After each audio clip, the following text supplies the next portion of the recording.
I had to fight for my legitimacy. I've never been promoted one time in the industry without at least one person within a week coming up to me and calling me to my face. Not one time, every single time that's happened. I didn't leave because I didn't love mining anymore. I love mining. A part of me, if I could have a parallel life where I could have made that work, I would have stayed. Somebody like me, where my experience is constantly going to a performance review and getting a personality review. Women are held to way higher standards around their soft skills and their interpersonal skills than men are. And we get a disproportionate amount of feedback about it.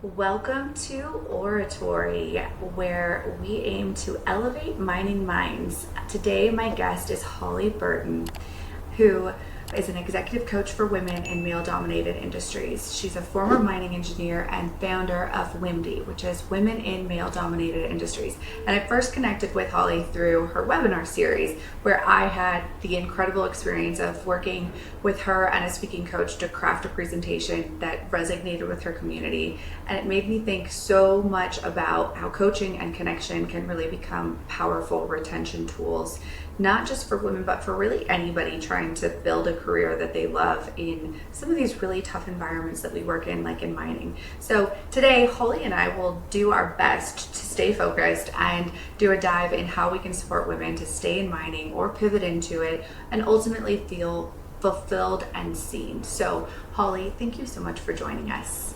Yeah, thanks for having me. I'm so excited to talk about my favorite topic. Which is one of my favorite questions to ask people is, and you have a really interesting story. I happen to already know it, but you started out as a mining engineer and now you're a coach. And so like, how did that pivot go and what was the catalyst for it? Yeah, the story is really, it's an interesting one because there's a short version of the story and there's a long version of the story. You want the short one or the long one, Lindsey? I want the one you like the most. Okay, then it's obviously the long one because I'm a very long person. So the long version of the story starts when I was in grade 1, when tiny little Holly ran what she called the Rainbow Club at recess. And I don't know what the Rainbow Club was. The only thing I know about it now is that I was in charge of it. And I think it was basically just me ordering children around at recess. I think that was it. But I ran the Rainbow Club. And I think really like from that young age, I've always been so incredibly interested in leadership. I've been doing it by default, even when the children were like, no, we don't want to play the game. Let's go. Let's play the game. It's the Rainbow Club. We're doing it, right? So really from a young age, I was like that. And then fast forward many years later, I got into high school. I was really enjoying kind of my math and my science, my physics classes. And they gave us this assignment that was like basically figure out what you want to be when you grow up so that you can plan where to go to university and stuff like that. And I had no idea. And I talked to my physics teacher and I was like, hey, I really like physics and math. What should I do? And he's like, be an engineer. And I was like, okay. I was like, tick, done. Thank you. I Googled that and I was like, oh, I can go to UBC. Sold. Wrote that down on my assignment, got an A. Plan was in motion. And I went to UBC, and everyone who goes in engineering, they think they're going to design airplanes or race cars or maybe bridges, right? I was the airplane type. I thought I was going to be an aerospace engineer. Thought I would be working for like Boeing down in Seattle or something like that. Nowadays, maybe less exciting than it was back then.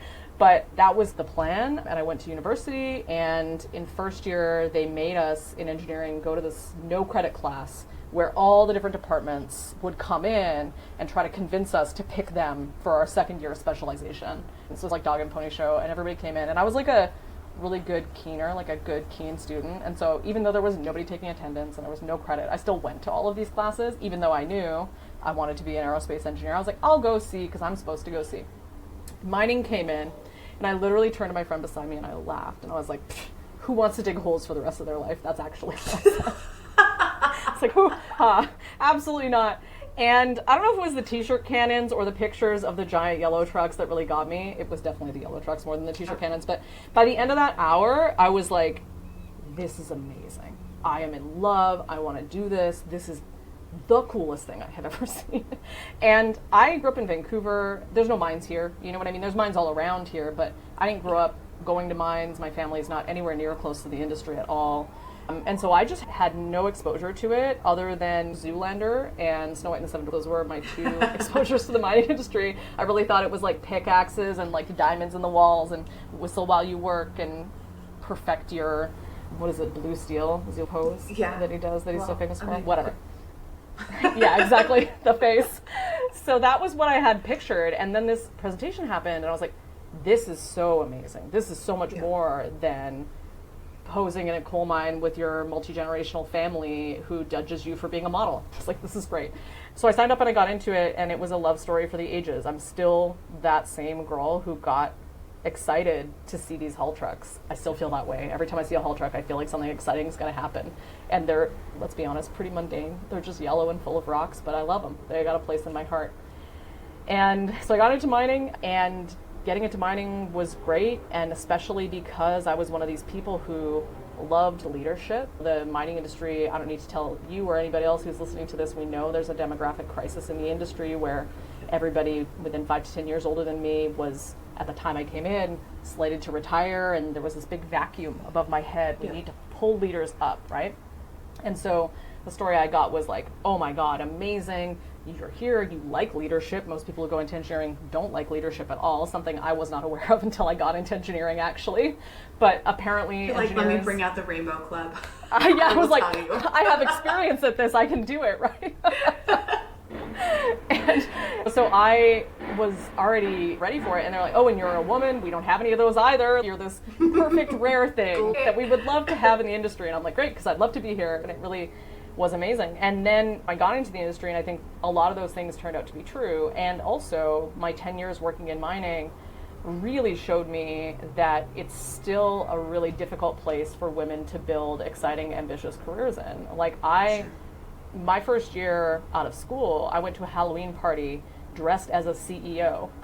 My boss was at the Halloween party because we were in a tiny little mining town. He's like, why are you dressed as a CEO? I was like, because that's what I want to be when I grow up. I wanted to be evaluating new properties. I wanted to be guiding the direction of a mining company. In theory, I had everything it took, and I had all the interest to do it, right? I didn't want to just be like a little technical mouse designing ramps for the rest of my life. And despite that, it was so challenging for me to be able to move into those kinds of roles. I kept running into, my performance reviews would always be personality reviews, right? Which is the thing that so many women deal with. I had to fight for my promotions. I had to fight for my legitimacy.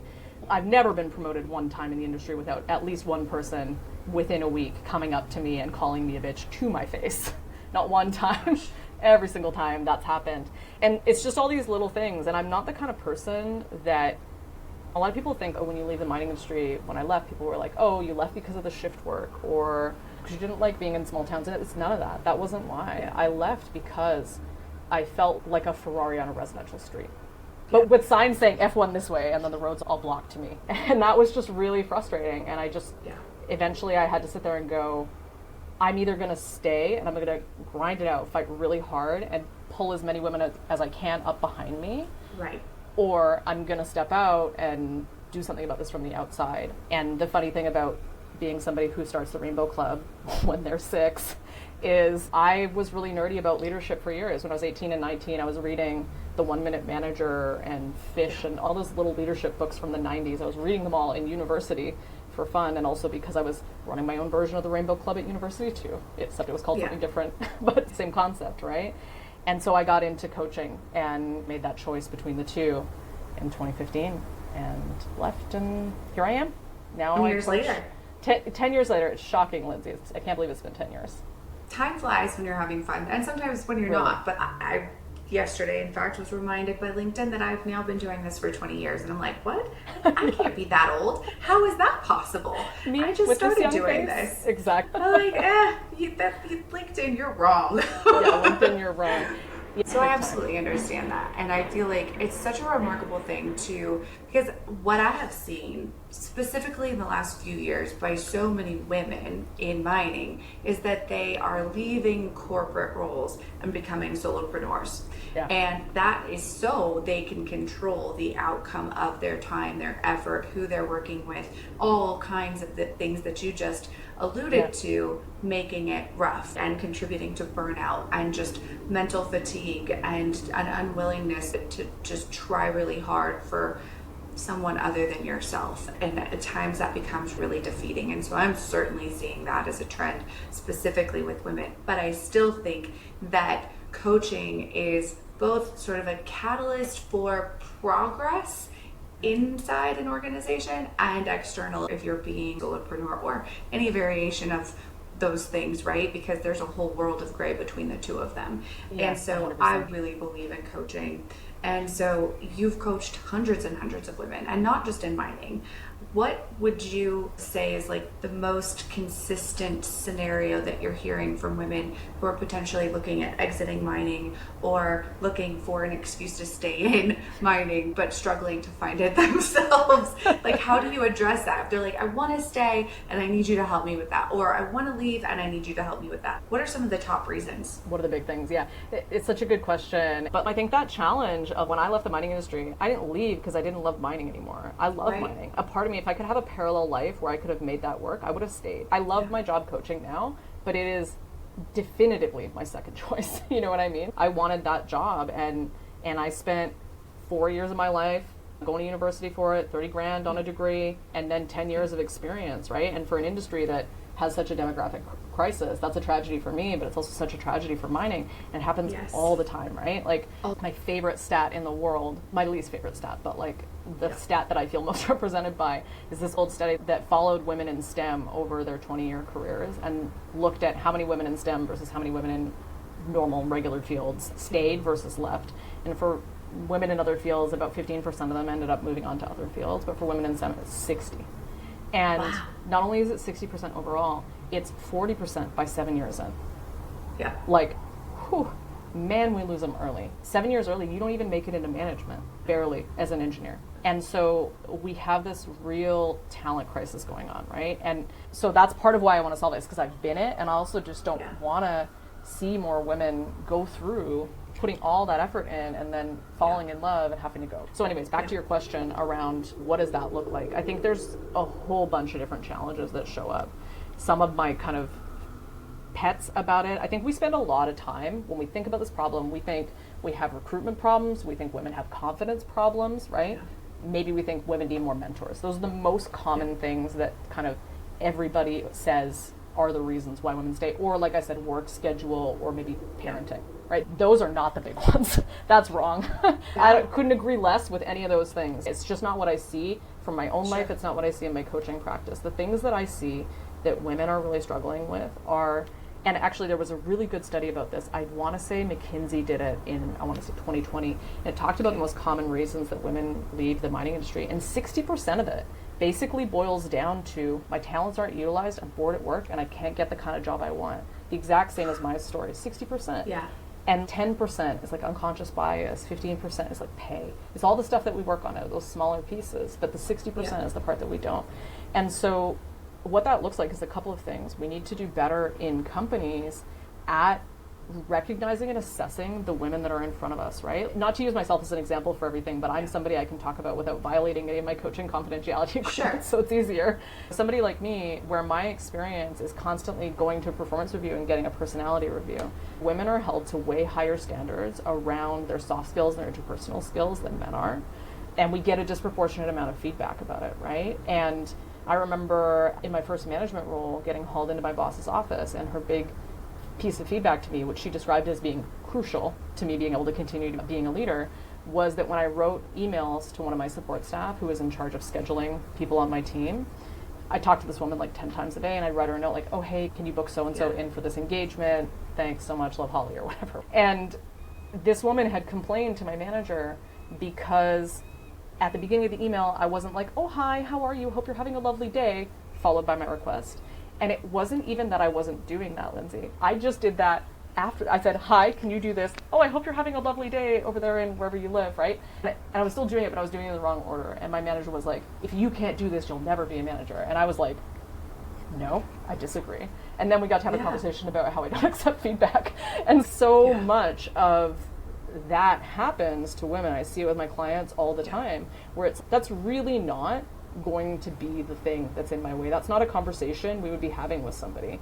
That's not the kind of thing where down the line the board is, we'd love to hire this person for CEO, but they just can't manage to put a nice thing in their email first. Like, it's just not applicable. It doesn't enter them exactly. And so we've got to get better at understanding how we assess that talent, and whether when we're assessing women for promotion or for opportunities or putting them in high profile projects, we're really looking at those technical and business skills, because we tend to overweight that interpersonal skills. And part of the work that I do as a coach I work in coaching individuals as opposed to consulting with companies around their DEI practices. And I do that on purpose because I spent 10 years hoping companies would change that. And I want them to. And I'll do anything I can to support them.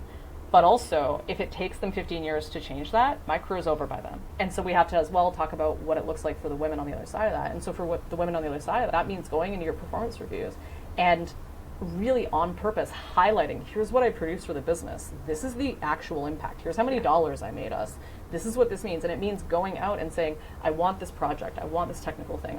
Yes, I want to be put in an ops role and I want to be an ops supervisor. And no, I don't want to do a secondment into HR or into safety, because women tend to get shunted into these support roles that aren't central to the core outcomes of the business. And so we really have to work from both sides to drive that, because it's so insidious. It happens all the time. It does happen all the time. Of course, you'd see it everywhere. All the time. I think part of what I'm hearing from you, and that like I really am excited for, is that I've been to several conferences, even just this year. I was at a Women in Mining conference in San Antonio earlier, and it was one of the first conferences where I felt like there was a lot of very vulnerable conversations about mental health, about a lot of the softer areas that we tried to not bring into work with us because we're going to feel judged, etc. And saying, hey, we're whole people and we have to show up that way, and it's going to leak out at some point. So let's build some protocols for ourselves in terms of how to self-advocate and figure out how we can have employee resource groups or coaches or sponsors, mentors, etc., people that will help us to advocate for ourselves and say, hey, I may have a life circumstance going on, but as we're growing into this performance review, here are the things that we're going to focus on, rather than letting them say, oh, you've had a really tough year and we can talk about these things, but because of that, maybe this isn't where it should be. And so we're always saying, oh, you had a baby this year, or you, whatever the case is, there's an excuse for, but if somebody else was in that same position, those wouldn't be excuses that they brought into the conversation. And so I'm seeing people talk about this far more often than I have ever seen, but specifically this year. And so I think the dialogue is there. It's just now putting tools in place so that we can all go out there and do this more appropriately, because I think that alone will mentally shift our ability to be comfortable in those rooms and under those circumstances. And it's never comfortable, but I think the conversation is so needed. Yeah, and it might not be comfortable now, but it can become comfortable. Eventually, this is such an unflattering metaphor, but I haven't been able to come up with one that's less unflattering than this, but I often compare my clients to trained rats. So by that, why are we denigrating these poor women as if they don't have enough to deal with, and now we call them rats, right? I think about functioning in society and in the workplace under patriarchal systems, which we all live under, men and women.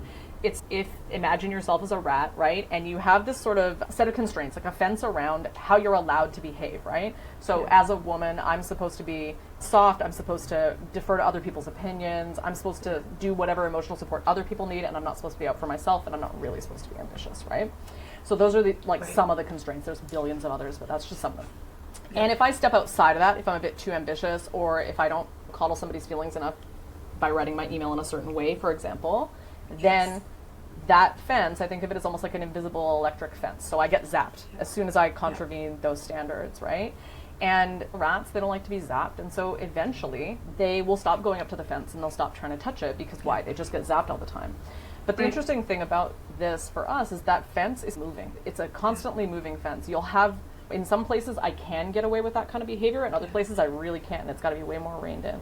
And so over the course of your long career with this constantly moving electrical fence, you eventually don't even take up all the space that you have as a little rat to run around, because you learn to be in the smallest version of yourself that was ever allowed, the place where you couldn't possibly be zapped. But that stops you from going places where you might not be zapped now, even if you've been zapped in the past. And so you actually have to have a lot of courage as a woman working in this kind of situation to be able to constantly test those boundaries. And like, the way that I think about it, it never feels this way when I'm doing it, but I always try to hold this space for my clients, is I always imagine these very powerful rats in my head. Yeah, zap me. Well, let's see what happens. I'm going to be fine. I've survived a million zaps. I can stand this zap. And I think you've got to sit there and go, how big is this zap? Is this going to hurt, or is it going to be fatal? Is this the kind of thing that will stop me from moving into that next role, from getting that promotion, from getting the salary I want? Or is it just somebody's going to be mad at me, and then because I've asked for more money, I get $20,000? $20,000 is a pretty good rate for somebody being a little annoyed. I'll take it. That's a zap I will happily absorb with my like vindictive rat energy or whatever. And I think you and I probably have the unique opportunity to sit on the outside, right? So we're dealing with people that are consistently needing perhaps to identify that because we all have imposter syndrome, but sometimes you get zapped so many times that is very loud, and like any zap could be really a defeating situation. And so for me, when I work with people that are between roles, or who have been laid off, or who have had a bad boss, or whatever the circumstances are, just as you do, we get the opportunity to say, you are a badass rat, and like you can withstand a few more zaps, and here are the great things that we see about you, and like get them back to a place where they're mentally sound and capable of withstanding a few more zaps, so that they can feel out if the next spot is the next, like the best one for them. And it's like growth is always uncomfortable. But sometimes you can't even get there because of the experiences that you've had. And so again, coaching, being introspective, doing a few random self-help books, like getting out of your own head so that you can carve out your path forward. I think it's a really powerful thing. And I think, again, the dialogue that we're finally getting to have and to create more space for ourselves is so important, and one that like I will preach from the mountaintops at this point, so that people understand they have resources, because otherwise we're just losing women, like you said, at 60% by year at year 20, 40% by year 7. Okay, and that's huge, and that's something that we've seen always. And it's interesting that you said, look, it's not because of all the things that we traditionally think. Oh, you're in the middle of nowhere, and at year 5 you're like, man, I would really like to find a partner or be in a city or something like that. Like, it's all the other stuff that gets in the way of your progressing. Because I have still known lots of women who have withstood camp locations and terrible schedules and remote everything, and say, look, I love it, but they've had the opportunity of having great teams around them, right? And so that's the difference. That's it, 100%. Yeah, and listen, I knew it was going to be a camp. That wasn't a surprise to me. While they were busy shooting off the t-shirt cannons that first day when I fell in love with mining, they also talked about living not in the city. Like, it was not a surprise. We all know. And that's not to say that nobody struggles with that. There are folks who struggle with that, and that's legitimate, but I just don't think it's not the biggest thing. And it is conveniently the one thing nobody can change. Really hard to move a mind. And so if we can say, oh, it's on that, it absolves us of responsibility for looking at what we can do. Yeah, but I want to come back to something you said just a second ago, actually. You were talking about folks have to reach out to their resources, right? Whether that's like a coach or mentor or people they work with or something like that. And part of the reason I can talk about these rats and call them rats is because I myself have been the scared rat. You know what I mean? We've all been a scared rat at some point. We're all the rat. And I remember in my last job in the mining industry, it was very challenging. I was in this incredibly political situation. I had been hired to work at a site where I didn't really know this when I got hired. There was all this political history. There was somebody else that they wanted to get hired. Instead, they went with external hire me. And so I came in really fighting a tide that I didn't know was there. And so I had a really hard time doing the work I needed to do for a year, and I fought it out. And it was like politically just knives out at every moment. So much so, I remember I was working with one of the engineers in training at one point. She was helping me with a project I was doing. And I left, we had booked a meeting room we were working in. I left to go run to the washroom and came back. And by the time I came back, she was in tears. And I was like, what happened in the 3 minutes I was gone? And one of the other senior engineers had come in and literally said, if you keep working with Holly, your career will be over and none of the other senior engineers will help you. And it reduced her to tears within 3 minutes and then left like an assassin. And I was like, what is happening? Like, why? And so the politics of it were so bizarre, and I was so ill-equipped about who could be equipped to deal with something like that. But it's just so challenging, and parts of management were on my side, but my immediate manager didn't really have the tools to help me with that. And I remember towards the time that I was choosing to leave, I talked to my boss's boss and I said, I really need some help with this because I cannot manage this. I've tried everything I could do. I've contorted myself in every way possible to work with these folks, and I just can't seem to win them over. And one, I need your help to help get them on board because you want the same thing I want. But also, can I work with a coach or something? Maybe there's something I'm not seeing. And he was like, yeah, I'll make that happen. I think we have somebody in-house. Let me look into it. And he did do some looking into it, but by 3 shifts later, I had left because I was like, I just can't do this any longer. I can't wait 1 more minute. And I left. And later that summer, I ended up hiring my own coach and working with a coach for the first time. I had already done coach training by this time. I was a coach myself, but I hired a coach and worked with that person for like about a year, and it was really transformative for me. And at the time when I had made that request of my manager's manager to work with a coach, I was like, I want them to pay for this, right? Like, this is something that I think should be part of my professional development, and I want them to pay. And they dragged their feet for so long that I left, right? And looking back now, I look at that and I went, I was making 120 grand a year. I wanted them to pay for it, and I still stand by the fact that they should have. But if I knew then that the choice that I was making was like wait on principle for them to do it, or go out myself, pay the 5 to 10 grand to hire a coach out of my 120 grand a year salary, and if that would have helped me stay in the industry, damn, what a good deal that was, and I didn't even see it coming, you know what I mean? And just quick back of the envelope math, leaving the industry, not just for me, but for anybody, if you leave the kind of job that's making you that kind of money and you start over again at, let's say, 60 grand, over the course of your career, that's $250,000 in net worth that you just lost in that decision. And I sat there like a year later, liking my new job. I love being a coach, don't get me wrong. But I sat there and I was like, yeah, I messed up the math on that one. For somebody whose job it was to do long-range mind planning and NPV, like, you're like, oh, turns out I could have done this for myself, huh? Should have made the spreadsheet, could have done some capital expenditure to help myself out, right? And just didn't. And so it's such a self-serving thing for a coach to say, but I think it's really important that we talk to women, especially women who do have some amount of financial flexibility, which I had at that time. Yeah. I think that would have been a really good investment. And what I understand now about negotiation, I could have gone back to them even if I had expensed myself and been like, y'all pay for the coach that I already found. And I really wish I had those tools then. I think. Well, and I appreciate you bringing that up because I have this conversation a lot.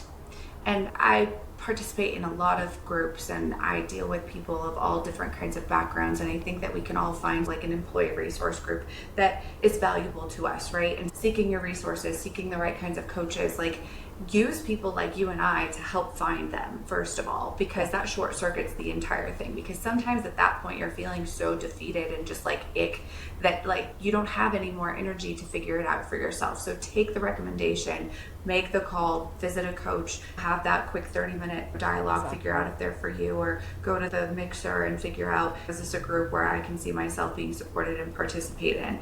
Like, I can't say enough about those sorts of things, but I would say that women and young professionals struggle significantly to invest in themselves because they feel guilty about it, because they have young families, because they feel guilty about it because they should be doing something else with their money, because it feels like a lot of money. But like these sorts of investments, just as you said, make massive differences in the trajectory as you move forward and in your ability to make decisions from a place that's not purely emotional or reactive, I think.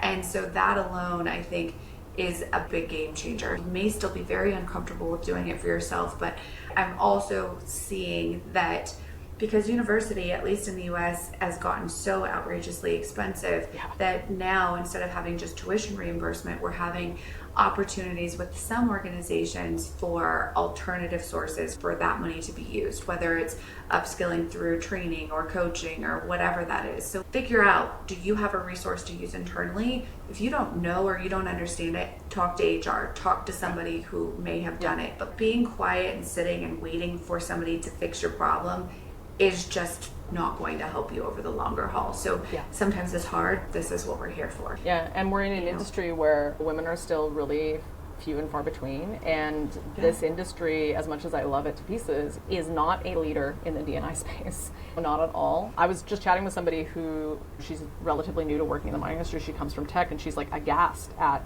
the many kind of HR things that don't happen in our industry, but that are already happening implicitly for many years in tech. And in having that conversation with her just a few days ago, I actually realized for the first time that when I was working in the mining industry, like employee resource groups didn't exist. I never worked at a single mine where they existed. But nowadays, they exist. And I often work with women's employee resource groups at mines. They'll have me come in and speak or have me come in and coach and stuff like that. And so I actually had this moment a few days ago when we had this conversation where I was like, oh my God, it's working.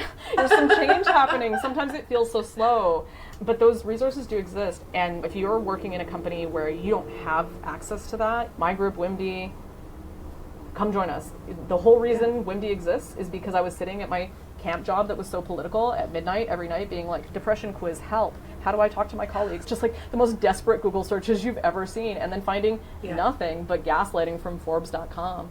And I just want there to be easy resources, and there's resources there about negotiation, and also just get on a phone call with me. My favorite thing about running my business is I get to make what I call stupid financial decisions, like just helping people because they need it. And if what you need is half an hour on the phone with me to figure out how to go and ask your boss to pay for a training that will help you level up, you can bet I will give you that time for free. Yes, I have time for you. Of course. Don't be afraid to ask. I would be more upset if they didn't. I want that change to happen, and that's my way of creating it, right?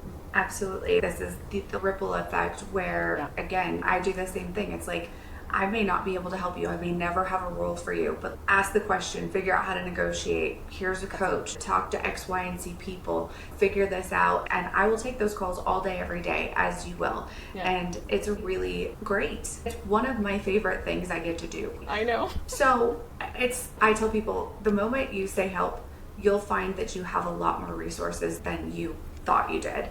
And even though it's really hard to say help, you can camouflage it in other ways. Do you know a coach, or what do you do in this circumstance? Really, it's still saying help, but it's in a way that like we can figure out how to ask for it. But I want to talk more about WimD because I had such a great time doing this. And so you invited me, and I had a speaking coach, and like we did a presentation, and I still go back to it. Like anytime I write a bio, anytime I try to figure out, like my least favorite question is, what do you do? Or introduce yourself in front of this group. And I'm like, I'm Lindsey.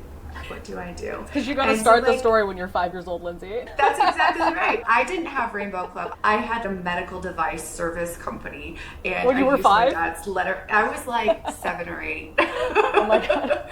And I just saw my best friend, and we were talking about it because she, of course, was part of it. And we had a horse club and a this and a that. So we're of the same mindset, Holly. So I loved that story so much. But I guess squirrel moment. Let's talk about WimD, because I just loved doing it, and it made such a difference for me in how I have my general lead up conversation and what is it that I do, what are my services, what's my value proposition, because you guys pounded it into me, and so I'm ever so grateful. But like also I will say that of all of the speaking engagements that I've ever done, yours and one on Planet Geo have been two of the ones that I have enjoyed the most and have had reciprocally the most feedback from others.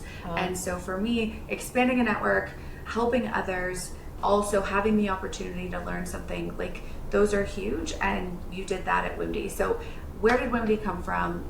What is it up to now? Let's dive into that. WimD came from that job that I mentioned earlier, the really political one that made that EIT cry and me cry many times, many midnight Google and cry sessions. I actually knew I should quit that job when I found myself spontaneously crying in the shower at home. I was like, time to leave. And if anyone here finds yourself doing that, is my patented time to rage quit moment. So anyways, WimD started when I was in that job, because I had been to all these sort of like women in insert industry here networking groups, and I would go. Sometimes I would have not that great a time, other times I would have an amazing time, but even the times when I had a good time, I would go and I'd go, great, I'm going to come back to the next one. And then the next one would be when I was on site, because I was on a 2-on 2-off schedule, and then I couldn't go back again for 6 months. So it was really hard for me to build community, and I desperately needed it because my job was so difficult. And my best friends are wonderful people, but they run a vegan yarn business, they are opera singers, and they are vegan personal trainers. They don't know anything about my life in mining, nothing. They just don't get it. And I needed people who had been there and who could give me a sense of outside perspective, because I think for women, especially in the industry, that's one of the biggest challenges you run into, is like you get a piece of feedback and it's, is this legitimately something I need to work on, or is this just the sexism that's around me and I have to find a way around it? And it's really easy to get gaslit and gaslight yourself in that process, and you really need external people that can sense check you, and I needed that. And so I went to these places, I tried to find it, I couldn't find it, and so I just went like, fine then, I will build it myself. And so I trotted myself over to meetup.com, made a group called Women in Male Dominated Industries, because In 2009, I was trying to, as an engineer and with a bald father, I never learned anything about hair or makeup. And then when I graduated from school, I decided it was my year of learning to be superficial, I called it. I was like, I'm going to learn how to do makeup. I mastered putting mascara on and mostly getting it on my skin and then wiping it off with Q-tips and then like eyeliner. That's it. That's all I can do. But it took me a year. And one of the places I learned back in the day about all this stuff was this blog called makeupandbeautyblog.com. And it's great. She takes pictures of her cats with all her new MAC makeup. It's like very cute. But she has in her, I don't know why I was reading the FAQ, probably because I was living in Tumbler Ridge and didn't have anything better to do one night, but I was reading her FAQ one night and someone was like, why did you name it makeupandbeautyblog.com? And she's, that's what people Google when they're looking for this. And so that's what I called it. And like many years later, when I went to start WimD, I was like, I'm gonna name it after who I want to have show up, just makeupandbeautyblog.com. And I did, and I set a meeting for, I don't know, 5 days later. It was December 15th. I set a meeting for 5 days later at a coffee shop near my house, and I went there, and there was nobody there. And I went, okay, that's what you get for 5 days of promo on December 15th, so I'm going to try again next month. Went off to site for my 2 weeks, came back for my 2-week rotation, already scheduled an event, and that time 2 people showed up. And then the next time 3 people showed up. And it just slowly built from there. And so we started out in a cafe in Vancouver for years, and eventually we added in the part of WimD that you participated in, which was our sort of speaker and webinar series. And I started that because, I don't know if your listeners will be familiar with this, but it is one of my great pet peeves in life. You go to these, I think, very well-intentioned women's groups. And I remember as a mining engineer going to these groups and like, all the talks would be, there'd be a talk on, ladies, have you heard of mentoring? Yeah, I know. There would be another one that was like, how to build your personal brand by blogging online in your spare time as a mining engineer. No, I won't be. And then the other topic that was always at these things, which drove me nuts, was mutual fund investing. They'd have these financial planners come in because they want to sell stuff to you. And they'd come in and be like, ladies, you're building wealth. You need to learn about mutual funds. And I would leave those sessions like enraged. Because I was there struggling for my life at work, like trying to figure out how to survive this incredibly political situation.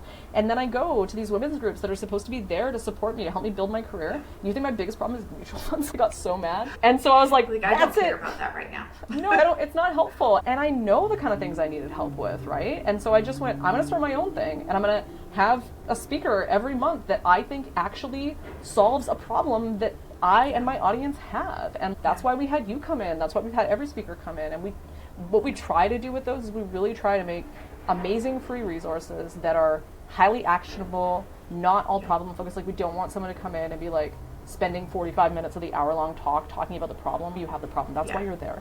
We want them to talk about what the solution looks like, what it looks like in detail, like granular steps. I try to get those in.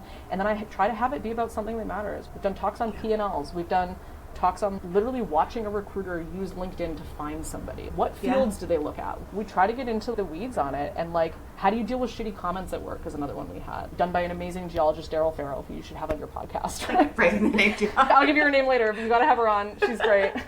But we've had these topics that are, what I'm trying to create with it is something that's very different than my experience, because I want those resources to be there when people are looking for them, because they weren't there for me.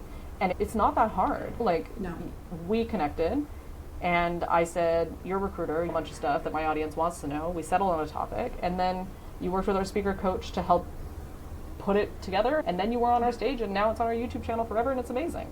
I know that's a lot of steps, but it's actually, like, really doable. And so it's very doable. Yeah, I just want it done. Yeah.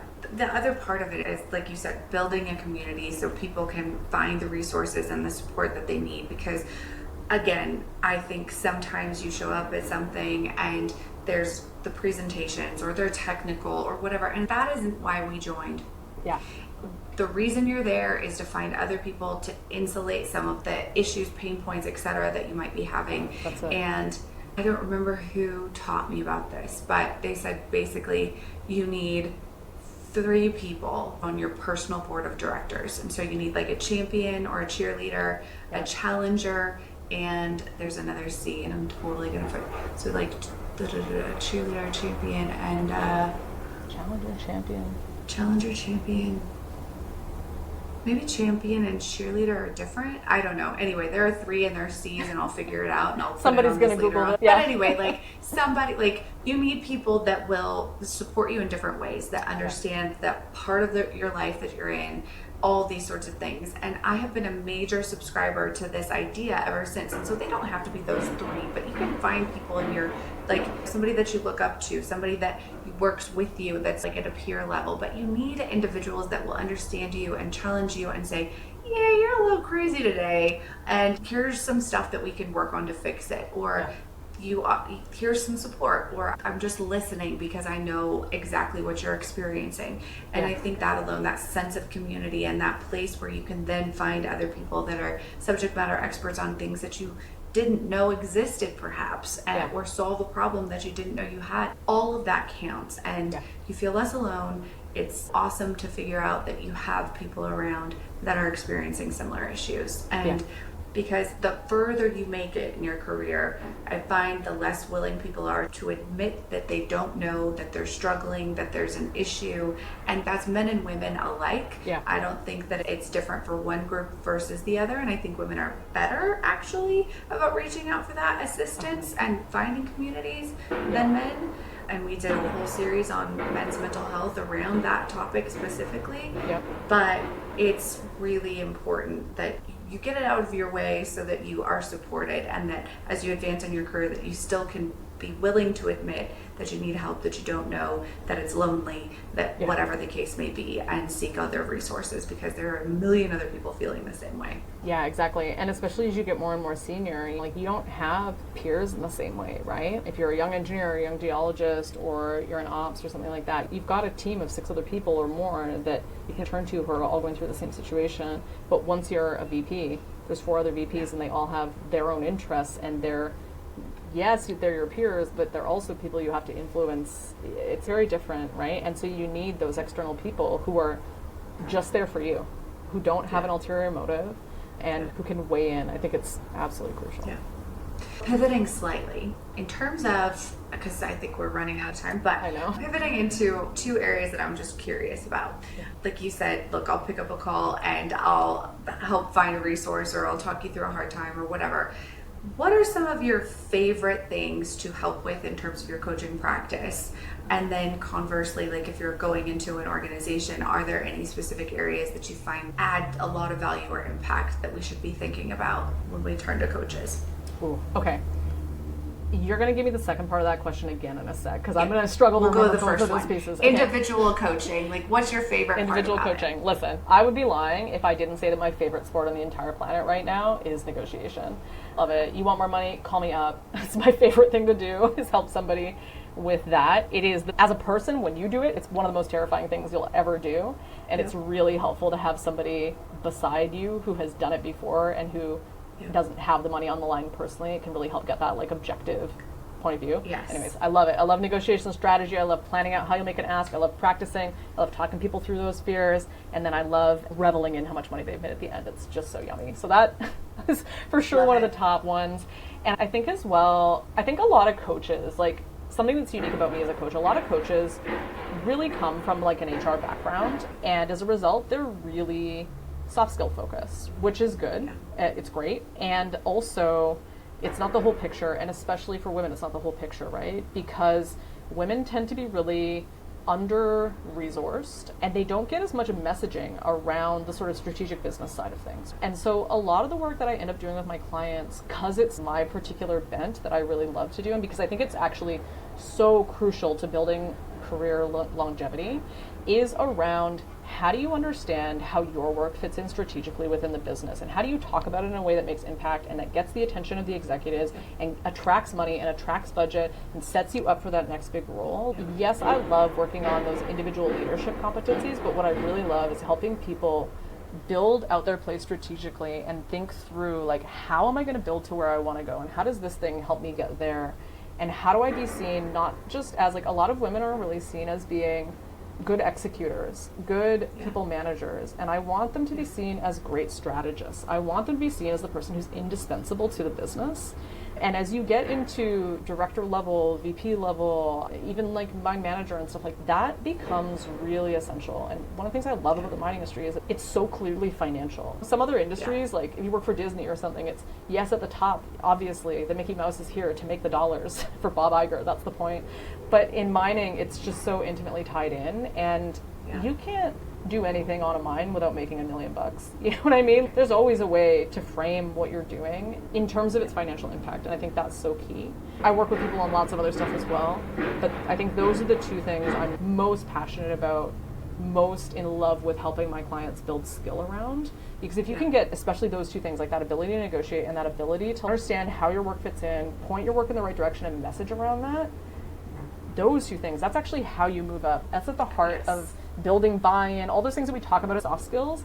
They often don't work unless you have that business piece. I had this client years ago. She was a manager and she wanted to be promoted to director, and she'd been trying for 1.5 years and she couldn't do it. And she's my soft skills. Every time I talk to my manager, I have a crisis of confidence and I end up in tears half the time, just definitely that. And I did a 360 and I asked all of her peers and her manager, what is the challenge? And they were like, no, it's not that, it's just her ideas are bad.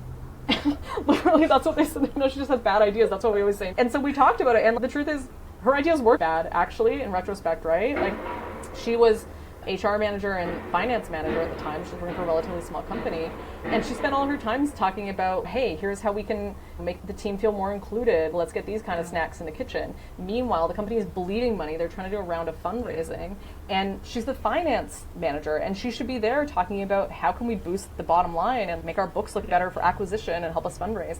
And as soon as she made that shift, she got promoted literally not to director, but to VP within 6 months. And it was just as simple as all that. And she actually had all the soft skills already done. It was that focus that she was missing. And I think that's often the case for women. Okay. I love that example because particularly that she said they were bad ideas. Yeah. But sometimes it's just a shift. It's somebody willing to give you that feedback. Clear as kind, and like sometimes you just don't know what you need to be focusing on because some things might be more important to you than to other people, and that is fine. But how do you stay afloat in an organization that's bleeding money? It's probably not buying snacks. And definitely not to propose that to the CEO. He's got other things keeping him up at night. Yeah. And it's an honest mistake. We all do that. It's a normal stage of career development that we go through, learning to move out of like our view and into that broader organizational view. And she just hadn't made that leap. And a lot of us, we all go through eventually. We all go through it, but I agree with you. I think that the negotiation and then figuring out how to be a strategist are probably two of the areas, but I'm just like going into my world as a recruiter. These are the things that get you into your next job as well, right? Exactly. Because if you can't figure out how to negotiate and ask for what you want, you're going to have to leave so that you can go do it somewhere else, but then you're going to have to do that to start.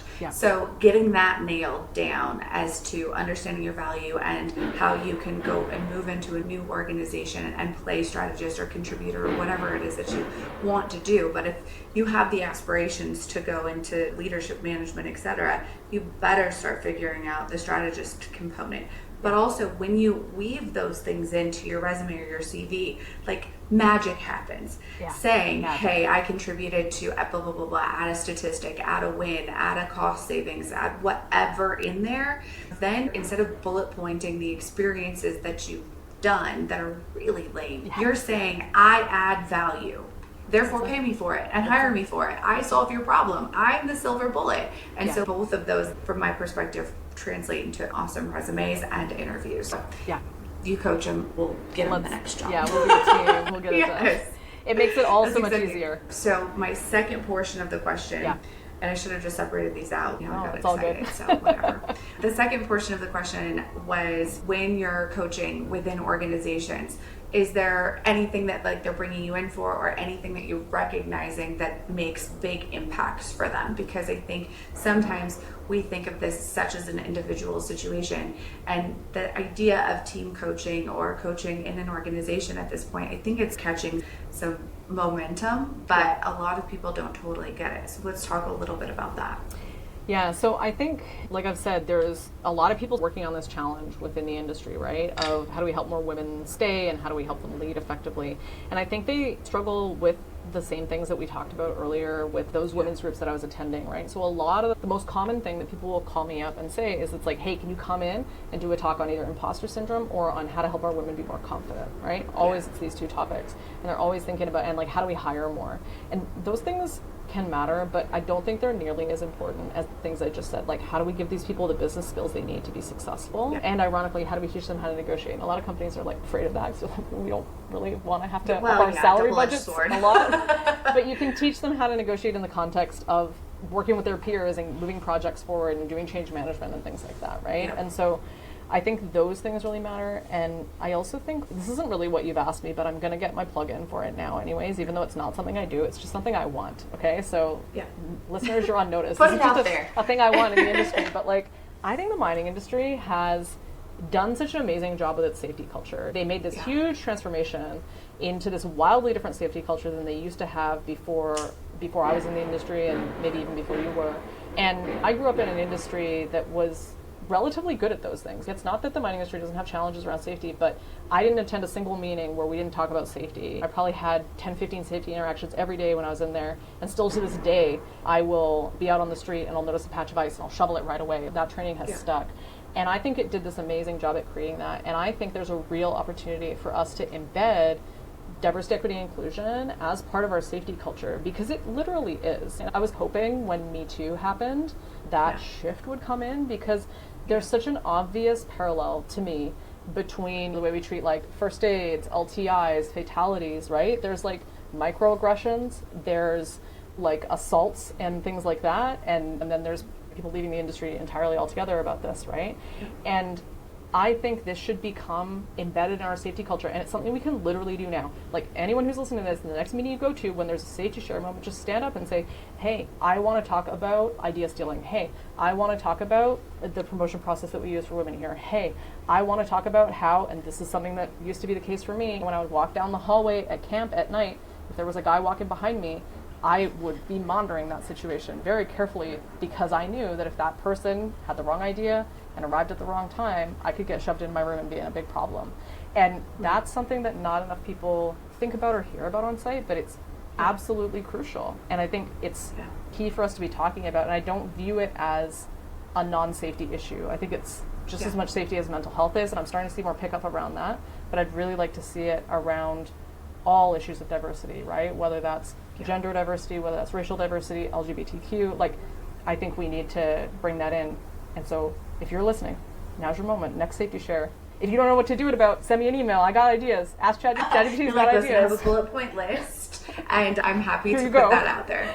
I'd love to see No, that. I agree. And we did a series in May regarding mental health, but so much of that cycled around DEI, psychological safety, speaking up when you're uncomfortable or something is going on, reaching out to resources, all of those things we've talked about today in a very different fashion. But like, all of this, like having organizations that support an entire person, not just the objective of the organization. And in order to keep the organization going, we're going to be safe. Like, we need to have resources for all of this stuff, and or be able to talk about it in a way that everyone is feeling supported and can move forward together. Because we work hard and in some very weird environments, and so to not be considerate of that is just short-sighted ultimately.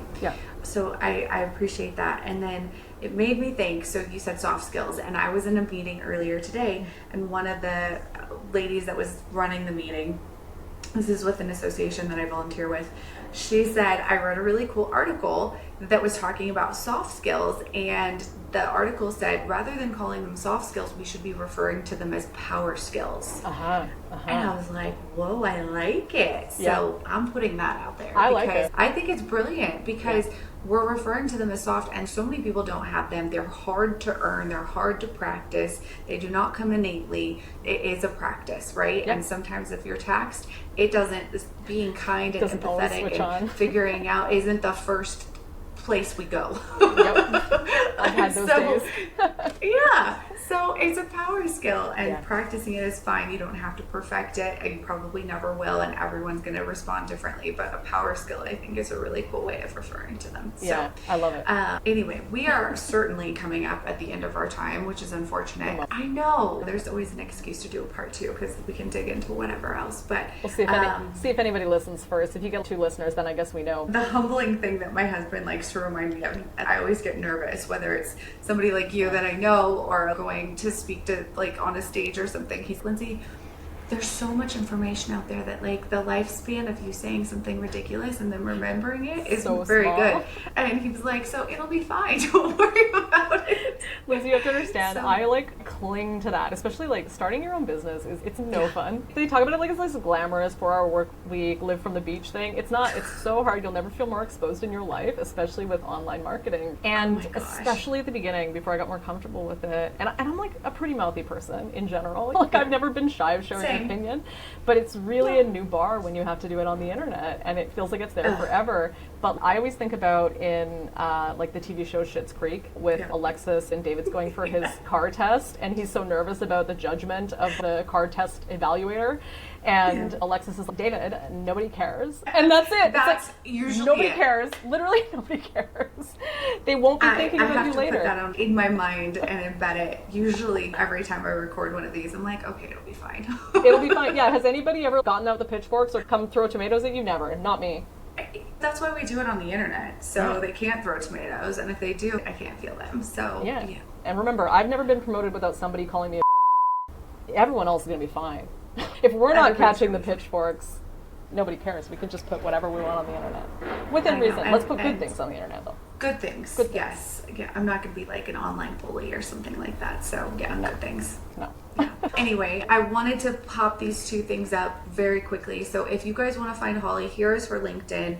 We'll have all of this stuff linked in everywhere that we are. If you listen through YouTube or Spotify or Apple or whatever, leave us a rating because it makes a difference for us to get seen. And I've had some really awesome feedback, and it's just fun to get that. So if you have ideas for how we can do better or what you want to hear about, I would love to know. So please feel free to do that there. We try to be as responsive as we can, but you can find Holly on LinkedIn here. And then here is WimD's website, and please go visit it. It's colorful and fun and has amazing resources. And if you're in Vancouver, you should meet her at the coffee shop.